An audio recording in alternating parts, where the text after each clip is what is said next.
She's 37 years old. She's undefeated right now. In the last, about 8-9 months, she's making a lot of noise. First off, as an amateur, just breezing through the competition. And now, Fallon Fox, after a couple of fights as a pro, is undefeated. She has won her last 2 impressively by knockout and TKO. That was obviously not the graphic. Yep. But Fallon is perfect as a pro in the CFA Women's Featherweight Tournament. And she has also been making news, national news, with a documentary that's very touching and moving. She is a transgender female, one of the first openly transgender MMA fighters. And Fallon joins us now from Chicago. We welcome her into the show. Fallon, welcome into the show. Thank you for being with us. Congratulations on all the success so far. I mean, to start any time later in a life at 34, 35, 36 years old, it's a pretty impressive start. Are you proud of the way you're fighting right now? I'm very proud and very happy of the way of my performance so far. It's been an awesome and wild ride so far. I was on the Joe Rogan podcast last week, and we were talking about this, and then I thought, okay, it was women, okay, she's going to fight against men then, but they said, no, against women. I said, why is that fair? And I started doing my homework, but then I realized later, because obviously the Olympics, the committee, and the boxing, the ABC Commission, CBA, what is it? ABC Commission, they all say it's good. They say that at the moment that they cut off the testosterone, everything becomes female, because in the beginning I thought there were tendons were stronger, bone dense are more dense, but apparently everything is going back to being a female. Yes, that's the science behind it. That's what people need to realize.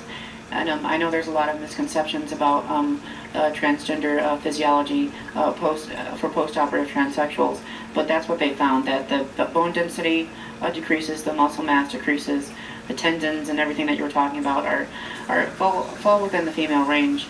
I know there's a lot of misconceptions, and that's what we need to clear up. And I guess that's one of the things, because even today the Florida Commission is meeting to try to look at the situation. You know, there's still states out there that are not banning it, but Fallon, they're taking a look at it. What would you tell them right now, if you could go before any commission that may question a transgender, male or female, to fight within that gender? What would you say to them to make your case? I think that they need to look at the IOC guidelines, the guidelines that the PGA, the LGPA, the NCAA has used in implementing transgender policy. They also need to talk to specialists in these realms so that they can be on the up and up on our physiology, and just have an open mind. And I believe they need to clear the way for transgender athletes, because we're going to be in all sports, and this is just the beginning in MMA. I'm pretty sure I'm not going to be the last one to do this. Unfortunately, not everybody is like me, Ken, I get whatever, I really don't mind, I truly get this, but as well as I do, a lot of people are really not open to this. I believe that this is probably a much harder fight than fighting in the cage, isn't it? For sure. In some ways, I mean, I guess fighting in the cage, it's all up to me. It's all about the training and the hard work and effort that I put forward into it. But there's some people, you just can't change their minds. They're always going to have a bias, or they're just going to be mean and hateful people.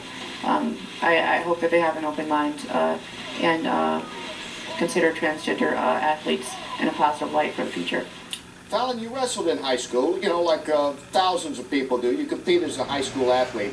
What made you decide to get into MMA? And again, you're in your 30s, I think, when you really started focusing on the MMA career. What got you interested in that sport? I was just in the gym lifting weights, and there was a physical trainer there who brought me into an MMA gym, and they had wrestling there, they had jiu-jitsu and Muay Thai, and once I started training in those disciplines, I just got hooked, and I just fell in love with it. Watching a lot of female MMA also inspired me, like Megumi Fuji. She's my favorite MMA fighter, and a lot of the Japanese female MMA fighters were very inspirational, and they also got me hooked into MMA. And I have a student, he was last week, he was here on the clip, and he's 38 years old when he started fighting. I told him, dude, you want to take this all the way? Is this something? I mean, you started late a mixed martial arts career. How far do you want to take this career? Oh, I want to take it as far as I can take it. As long as my body holds out, I want to go as far as I can go. There's a few MMA fighters in their 40s, I guess. What is it, Henderson? Right? He's in his 40s. I don't know. You know, I just want to go as far as I can with it. I mean, I really, really love this sport. I'm in love with it. If I could, I'd do it forever. So. Fallon, you're fighting again in April in the CFA tournament. What have you learned about yourself as a fighter? Because you've been so impressive so far. You haven't fought more than 8 minutes combined, looking at the amateur record and the pro record.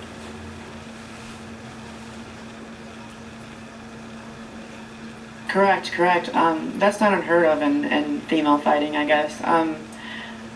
Let's see. I don't know. I guess what I want to do right now is get better challenges, better competition, and I suppose I'll have that on down the road. And what I want to do right now is get through this tournament and hopefully look at other opportunities. Maybe CFA will bring someone in who's a really, really good fighter, or maybe I can look towards Invicta. But first, I have to get through this tournament, and you know, we'll see what happens after that. What does a typical day for you look like? I hear you have a 16-year-old daughter. I saw her in the documentary. Very sweet lady, little lady. Is it? I mean, that's still going on too. You have to drive her to school. She's 16 years old. Does she still have her car? How is training working all into that? How is training and working with her? Well, she's pretty much got her own schedule. She's in a track, so most of the time after school. She's busy doing track and I'm busy training, and then afterwards she's doing her homework and I'm probably sleeping. So I don't know, we just pretty much, I don't know, stick to our own selves at the moment because we're so busy in our own disciplines. Are there other transgender But on the weekends we tend to have fun, so. Yeah. Are there other transgender females or males out there that you know about that maybe want to be fighters or are fighters now that haven't come out as open as you have, that you're hoping this will open the door for them to also come forward? Not in MMA that I know of, but I know that I've been emailed and contacted by transgender fighters in other disciplines of martial arts, like, I'm not going to say which ones, but, you know, they're out there. And yeah, I believe this will open the door up for them. I hope so. And your fight's in May, I believe. They tell me now that it's been moved to May. Is that correct? I believe so. I believe May 11th. But I would stay tuned to CFA to know for sure. All right. We'll be keeping in touch. Fallon, thank you for being with us. We'll continue to follow that unbeaten streak that you have going. Godspeed. All right. Fallon Fox with us. You know, interesting interview. It was, you know, because in the first, you know, when Joe said that, I go, yeah, she's right. I wrote it down here, like the upper body strength, grip strength, stronger, denser bones. But all that apparently, indeed, disappears, you know. I didn't know that before, so we did our homework. Don't ever, that's right. We do out. our homework. Don't ever be a doctor on TV unless you're a doctor. That's true. All right. It's a good one. I like that one. Thank you. I just thought of that. You just thought of that? I just thought of that. Threw it out. When we come back, those operators, Pat and Michael, will join us. Operator. Operator.